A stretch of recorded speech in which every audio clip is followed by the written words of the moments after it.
Mga bes, going to our next voice message sender na si Jake Garalde na mukhang kasalukuyang nakakaranas ng dilema kung paano makikipaghiwalay sa jowa niya.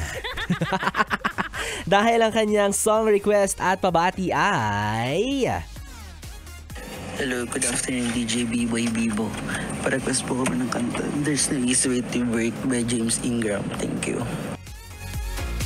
Yon, there is no easy way. Paano mo nga ba sasabihin sa jowa mo na ayaw mo na sa paraang hindi siya luluha ng malala?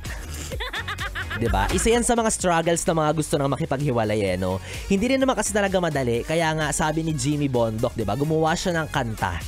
Sabi niya, let me be the one to break it up so you won't have to make excuses. Oh, sabi niya yon, English straight.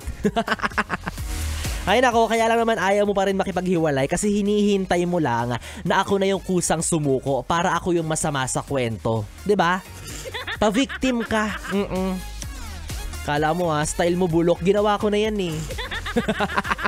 Sa akin mo nga natutunan yan, 'di ba? Pero kung nahihirapan ka na talaga, bes, wag mo nang mas patagalin pa. Ibuhos mo na yung natitirang lakas ng loob at tigas ng mukha mo para magsabi ng totoo. Kasi naman umabot ka pa sa point na makahanap ka pa ng iba tapos pagsasabayin mo sila, 'di ba? Bakit maganda ka ba? Pogi ka ba? Kaya ikaw, bes, kapag inalok ka ng hiwalayan, ako i-go mo na yan. Matagal pa yung June 12. Pero ito na yung inaasam-asam mong araw ng kalayaan. Finally, malaya ka na sa kamay niyang mapang...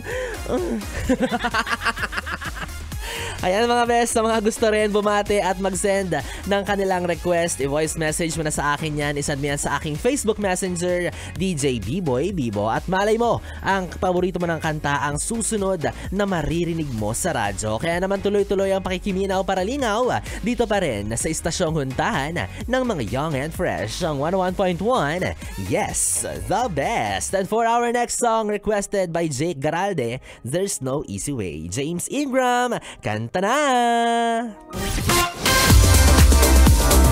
Yes!